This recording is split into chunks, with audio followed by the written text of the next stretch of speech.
மாதத்தில் சமூக வலைதளங்களில் கெத்தாக ரீல்ஸ் பதிவு செய்த மாணவனை காவல் நிலையத்திற்கு அழைத்து வந்து அறிவுரை வழங்கிய போலீசார்.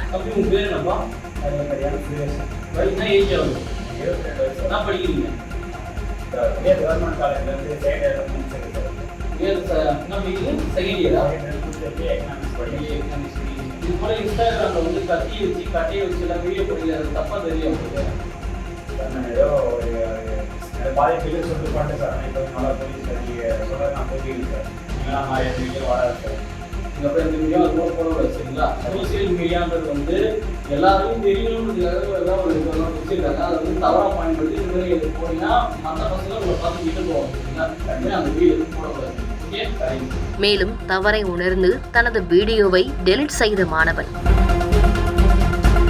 இந்த வீடியோ சமூக வலைதளங்களில் வேகமாக பரவிய நிலையில் போலீசார் கூறியதை அடுத்து சுரேஷ் என்ற அந்த மாணவன் தனது இன்ஸ்டாகிராம் பக்கத்தில் பதிவு செய்திருந்த வீடியோக்களை டெலிட் செய்து இதுபோன்ற வீடியோவை இனிமேல் பதிவு செய்ய மாட்டேன் என கூறி அதையும் வீடியோவாக பதிவிட்டுள்ளார். என் பேர் சுரேஷ். நான் வந்து வேலூர் மாவட்டம் குடியாத்தூர் தாலுக்கா அக்ரவார் ஊர்லேருந்து இருக்கிறேன். கடந்த ஒரு 2-3 வருஷமாக வந்து எனக்கு வந்து வீடியோ அந்த இன்ஸ்டாகிராம் யூடியூப்பில் வீடியோ வந்து பண்ணி அப்லோட் பண்ணி அது வந்து பழக்கம். அதில் ஒரு 2 வீடியோ பார்த்தோன்னா ஒன்று வந்து கத்தித்து ஒரு மாதிரி நான் வந்து கட்டெருமோ 2 வீடியோ பார்த்தோன்னா தவறாக போட்டேன். அது எனக்கு தெரியாமல் நான் வந்து போட்டுட்டேன். அதுக்கு ஒரு சில பிரச்சனைகள் பார்த்தோன்னா அது தவறாக நான் வந்து கற்றுக்கினேன். இனிமேல் அந்த மாதிரி வீடியோ வந்து நான் வந்து போட மாட்டேன். என்னுடைய அக்கௌண்ட்டில் என்னுடைய அந்த இன்ஸ்டா பேஜ் அந்த மாதிரி வீடியோ வந்து ஏதாச்சும் வந்தால் அதுக்கேற்ற தண்டனை வந்து எனக்கு கொடுக்குற மாதிரி நானே வந்து கேட்டுக்கொள்கிறேன். காவல்துறை அவருக்கு ஆய்வாளர்கள் வந்து நானே கேட்டுக்கிறேன். அந்த மாதிரி வீடியோ வந்து இனிமேல் அக்கௌண்ட்ல வந்து வராது, வந்தால் அதுக்கேற்ற தண்டனை வந்து நீங்கள் கொடுங்க.